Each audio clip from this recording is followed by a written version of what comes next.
Welcome to a special edition of Focus Sport. This is the Olympics Review Show.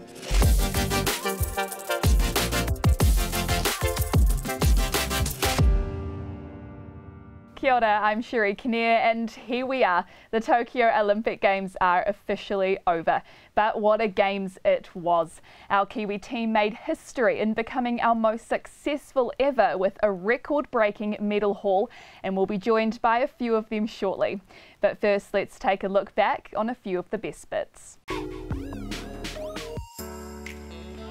23-year-old Hayden Wilde delivered New Zealand's first medal, a bronze in the triathlon event. Going over the finish line with a massive fist pump, that was to pretty much all the Kiwis. Our rowers went down in history, winning medals in the single sculls, women's 8 and men's 8 in just one golden hour on day 8. It's not something that I'll forget in a hurry, but it's also just so satisfying to know that 20 years of graft and some pretty challenging moments, and I managed to do what I knew that I could do.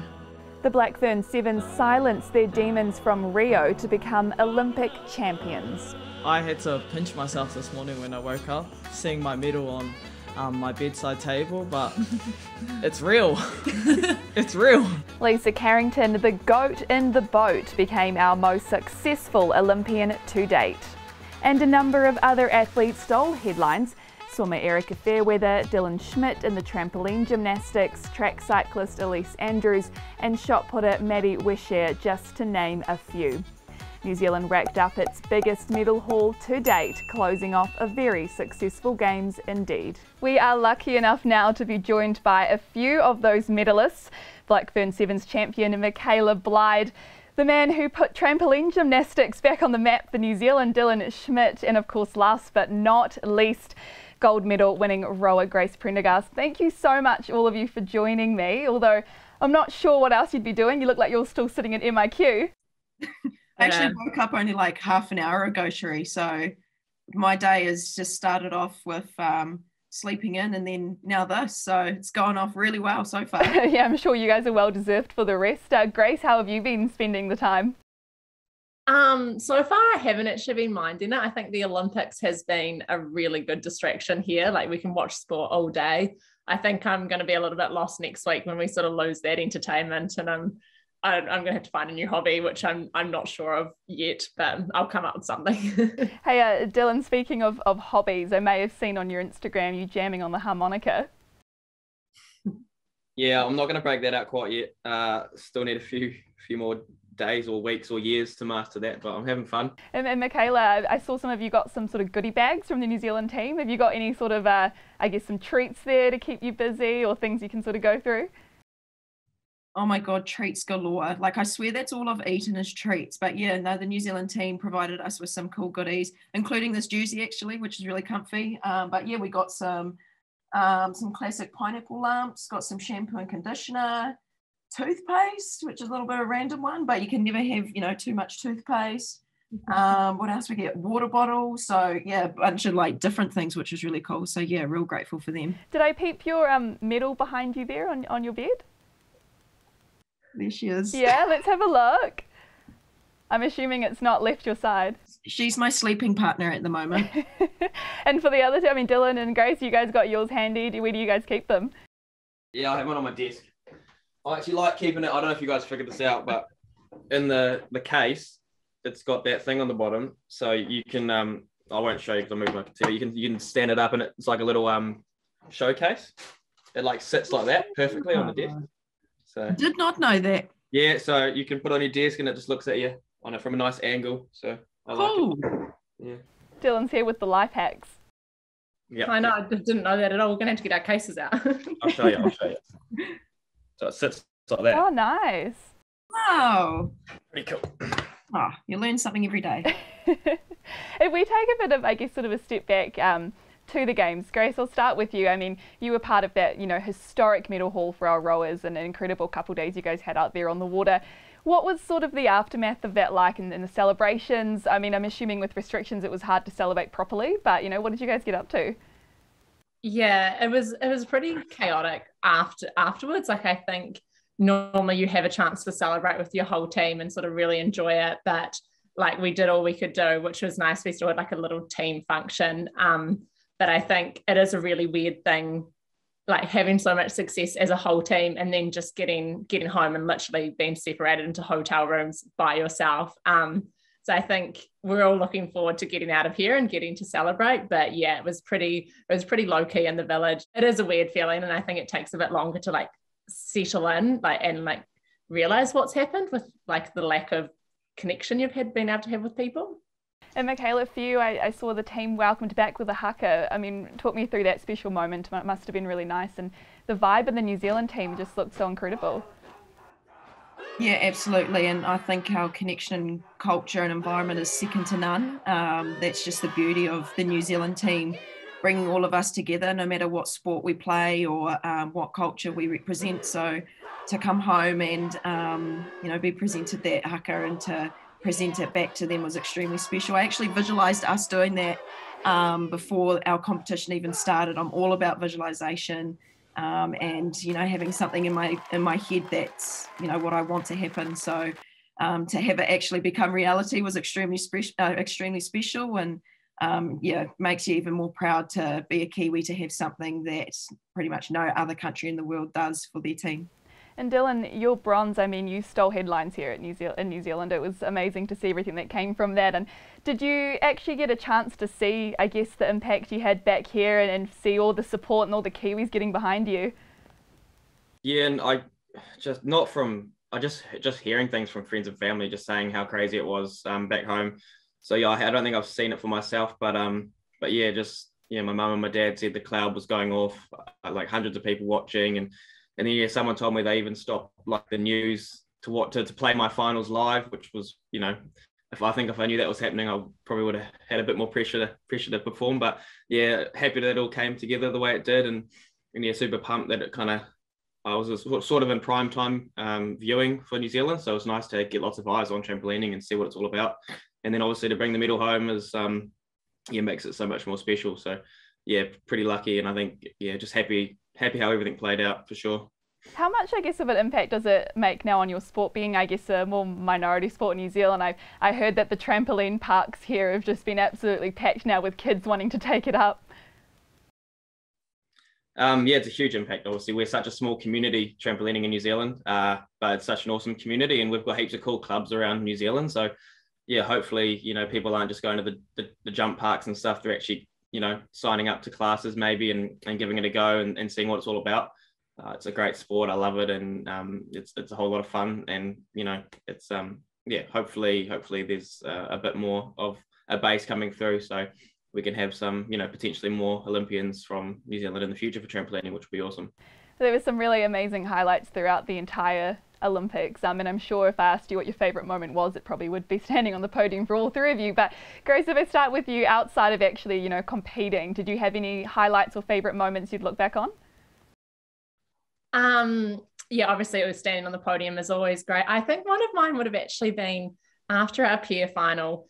We got to see a video of all our girls that we row in the 8 with and that we train in the team with back at the village watching us race our final. And it was honestly the most like heartwarming thing. Like they were all in tears, and it felt like they had just won an Olympic gold. And I feel like watching that just sort of like hit home, like how like close we are as a team, and how like when one person does well, everyone gets such a buzz. And I think that showed with the results. Like once we started to get some success, more and more crews got confident because we'd all done the same training program. But like, yeah, seeing them literally acting like they just won a gold medal, like I'm not a crier, but it almost made me cry. Yeah, I can imagine there were a few moments, emotional moments, right, and a few happy tears for sure. Michaela, do you have any, I guess, sort of highlights for yourself that you look back on? For me personally, before we play every tournament, we have a jersey presentation as a team.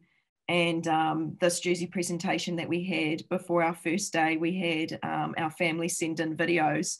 And my family aren't big on, media. They're not ones to kind of be in the spotlight at all. And so for my parents to send through a video and, obviously say their good lucks and how proud they were. And they mentioned family members who had passed. And then they had my dog in the camera as well. And she was barking away, and it really just touched my heart. And like Grace, I'm not much of a crier either, but this video made me bawl my eyes out. But on top of that, just to watch all the other athletes compete and win medals as well, like it was an absolute buzz when all of our athletes won, no matter what colour the medal was. But yeah, when we saw the athletes win medals as well, it just really drove our motivation as well to do the same thing. So that was a massive thing for us to be able to watch other athletes compete before we competed.